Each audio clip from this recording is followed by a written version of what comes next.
Hey everybody, this is Eric Worre and welcome to NetworkMarketingPro.com. I'm here in Park City, Utah with my good friend Paul Zane Pilzer. Paul, how are you? Great. Paul invited us to his home, magnificent, interesting home up here in the mountains. And we just finished an interview for the network marketing documentary that's coming out the end of this November. And Paul's actually going to be at the event speaking as well. He's going to be just coming off a tour in China. And Paul is an entrepreneur. He is a college professor. He is an author of 11 best-selling books. The first book that I read that changed my thinking on distribution and how network marketing fit in the world was a book called Unlimited Wealth. I'd still recommend you get that book today. He's working on a book now called The Sharing Economy. The Sharing Revolution. The Sharing Revolution. Which is going to be coming out next year, hopefully, and doing a lot of research on that. And he's also an entrepreneur, a very successful entrepreneur. He sold a company last year for, what, $435 million. It was in the middle of an IPO. One of our customers bought the whole company. $435 million. So Paul's doing okay financially. He's spoken and been an advocate for the network marketing profession for a long time. So first of all, thank you for agreeing to do the documentary. Thank you for saying hi to this community. Just so you know, this community is about 500,000 people around the world in hundreds and hundreds of network marketing companies and over 100 countries that watch this on a daily basis. So I want to just turn the camera on and have you say hello to them, but also share with me or share with them what you shared with me about the value of network marketing, what's happening in the economy today, and what you see moving forward in the future. The world economy, led by the U.S. economy, is in great shape. Our gross domestic product is going up every quarter by substantial numbers for the last few years. And I'm predicting far greater economic growth in our actual output, what we produce. Amazingly, at the same time, unemployment is skyrocketing. What we're seeing is the real growth is the growth per employed person in gross domestic product. An example I use in my work would be, let's go visit Pilzer's Island, where 10 people fish with a fishing line. And they go out every day and they barely catch enough fish with their line for each fisherman to feed their wife and their kids. And all of a sudden, new technology shows up, a missionary with a net. Now, 2 fishermen with the net, one to pilot the boat, one to throw the net, can catch all the fish that 10 used to with the lines. That's a 500% increase in productivity. The island still got the same amount of fish, but it's got 80% unemployment. And of course, the challenge is, how do we quickly get that 80%, the 8 fishermen who no longer are needed to fish, to do something else? And the problem is each job they should do doesn't exist yet. One becomes a teacher. They never knew you could hire a teacher. They thought you have to teach your own kids. One becomes a doctor. He takes care of sick. I thought you only take care of your own kids when they're sick. One becomes a roofer. They don't just fix the roof. He becomes a specialist at learning how to keep their huts from leaking. All of a sudden, the economy grows a major amount, 500%. With roofing, with teaching, with medicine on top of the fish. But notice, none of those jobs existed until the unemployment occurred, the 80% unemployment from the net.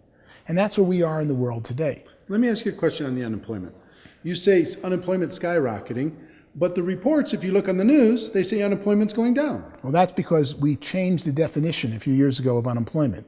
In the United States, if you haven't found a job for 6 months, we don't count you as looking. We say you're no longer on the unemployment rolls. So we really have, in the order of 30% by my numbers of the U.S. population, unemployed or underemployed, doing some token, 30%. Doing some token job. And that's just looking at the people who are out there producing value and going to work. And you see it all the time. You know, look at the government's number of 7% unemployment because they're only counting the ones who are less than 6 months unemployed, right? And if you look close at that, you go, it doesn't fit my reality. Take a list of I like to take the list of the 24 little homes in the block I grew up on. Where are they now? And who's unemployed at 50 years old? Or do the unemployed list of your relatives, of your cousins. Take some body of population, not based on where they work, and look who's unemployed. And you'll see 30% of the people in your life would love a job, would be working, but aren't finding something. Or would love a better job. Absolutely. Maybe they're working part-time somewhere. Not what they would call fully employed or utilized. Yeah. And then what we see is that those who are employed are making more money than ever before. We see that right now when you go to book an airline seat and they're all filled up. at prices 40, 50% above 5 years ago. We see that whenever you want to go to a certain restaurant or buy the newest car.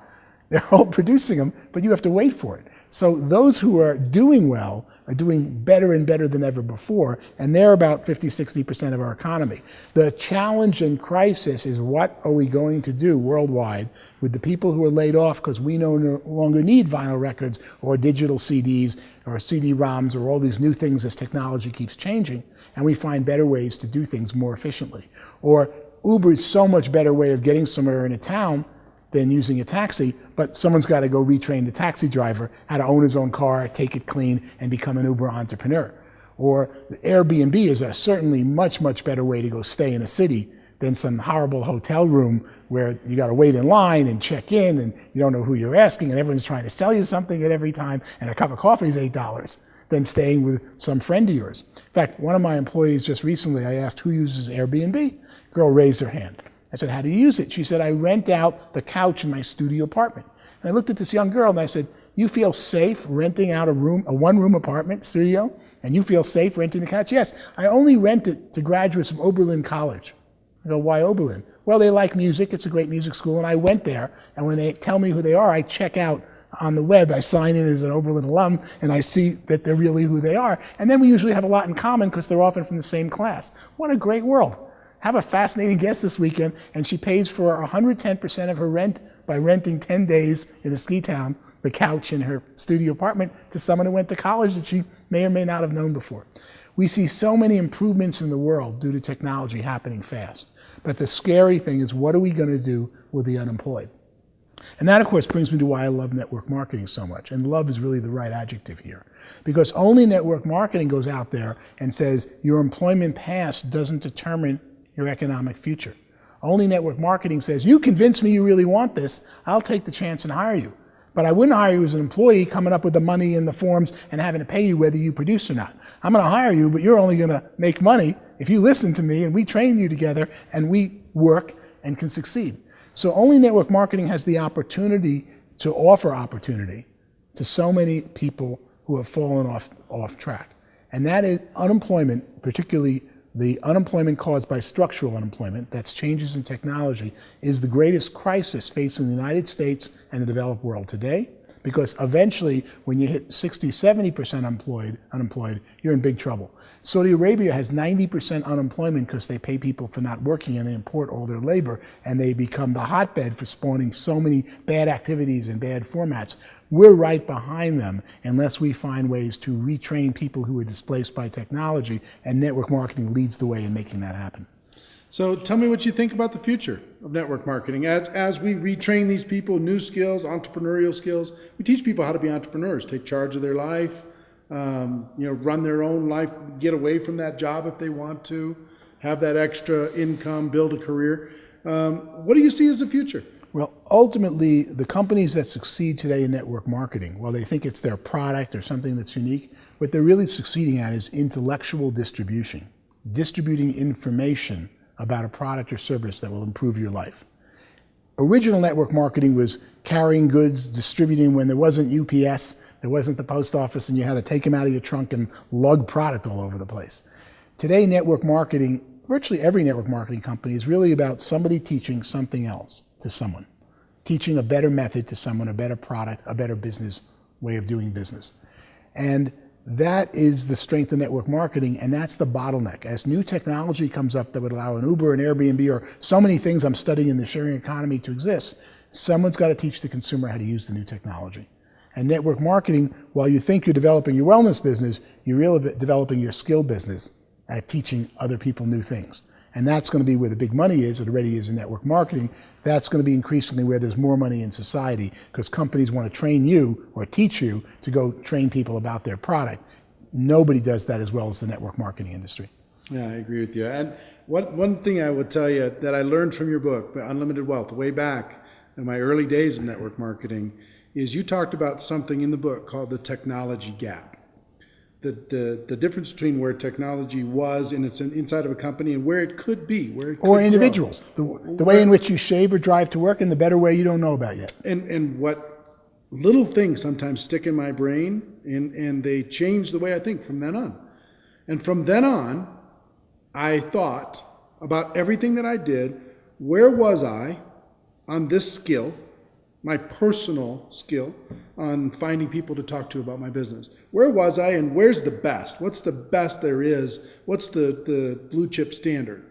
And what steps do I need to take in order to get from where I am to where I got? And every time I got to that next step, there was always something else. There was always a little growth. There was always somebody figured out a new way to be able to do it a little bit better, a little bit better. It's like climbing the mountains behind you. As you climb each mountain peak, you see another higher peak, but you couldn't have seen it because the mountain was in your way. And then you get to the higher peak and there's another mountain in your way, and you find there's always another higher mountain, a better way of doing something. But until you mastered the one you're challenged by, you didn't know there was another higher way. Instead of looking for the magic downline or the magic product or the magic compensation plan, I was looking for the magic me, because of the technology gap idea in my head that you planted from your book that said, you had me go, okay, here's where I am on the 7 skills of network marketing. Here's where I am in my own attitude. So talk about for a moment just about the value of deciding to be a lifelong learner, the value of getting excited about a new idea, and why network marketing rewards that so well and encourages that so well. Mm-hmm. You really, it's a question of faith. You go out to learn a better method. You master some area of a computer. You master some way of doing something. You learn a new network marketing technique to build your downline or communicate with people. And then you have faith to go, even though I just did all this and all the work, there's a better way out there. I'm going to have to ride and use what I just learned, but in 3 months or 6 months, I'm going to start again, because there's always newer and better methods. And the people who succeed are the ones who adopt those the fastest. My quote back then in Unlimited Wealth was to the effect of, prosperity belongs to people who learn things the fastest. In the old days, you were told, learn this job, learn this function, do this and this better. I can hear my parents than everybody else. Wrong, because if you stay focused on one thing doing it better, there's a new method that's so much better that the person who uses the technology grows the fastest. You know what I found is interesting in network marketing? That the companies can focus on innovation, but I don't need to focus too much on innovation. I actually need to focus, which is something much harder, I think, when it comes to a large group of people, is simplicity. That's the difference between being average and being exceptional, is how simple can I make it? How basic can I make it so it's doable for a brand new person and they can pass it on to the next and they can pass it on to the next? So it's not really about necessarily massive innovation, being radically creative. I need to be creative and clever and strategic in my mind of how can I get it simpler? How can I say it clearer? Well, that's the true genius. The best nuclear physicist can explain physics much better than the normal high school teacher teaching physics, even though he's explaining it to a 10-year-old. And if you practice teaching, as you and I both have young children, practice teaching things to children in the 8 to 16-year-old range, that's when you learn you really know it. I keep going back to the drawing board when my children ask me questions about economics or politics, and I go, oh, no, I really can't explain it yet. And I go back for hours to go get a 5-minute explanation for them of something I thought I know. Only when you can teach it to a 12-year-old do you really understand the subject. Well, Paul, we talked, we've been taking up a good portion of the time today. We talked probably an hour and a half on just the documentary itself before we decided to do this real quick. But I can't wait to see you in November at the Mirage in Las Vegas. Can't wait for you to enlighten people on all of the research that you've done and the value that you can bring to that community. I want to thank you for what you've contributed to my life and my career and my thinking, and what you've done for millions of other people in the network marketing profession. So I appreciate you, my friend. Thank you very much. All right. And ladies and gentlemen, our wish for you is that you decide to become a network marketing professional, that you decide to go pro, because it is a stone cold fact that we have a better way. Now let's go tell the world. Everybody have a great day. I'll see you next time. Take care. Bye-bye.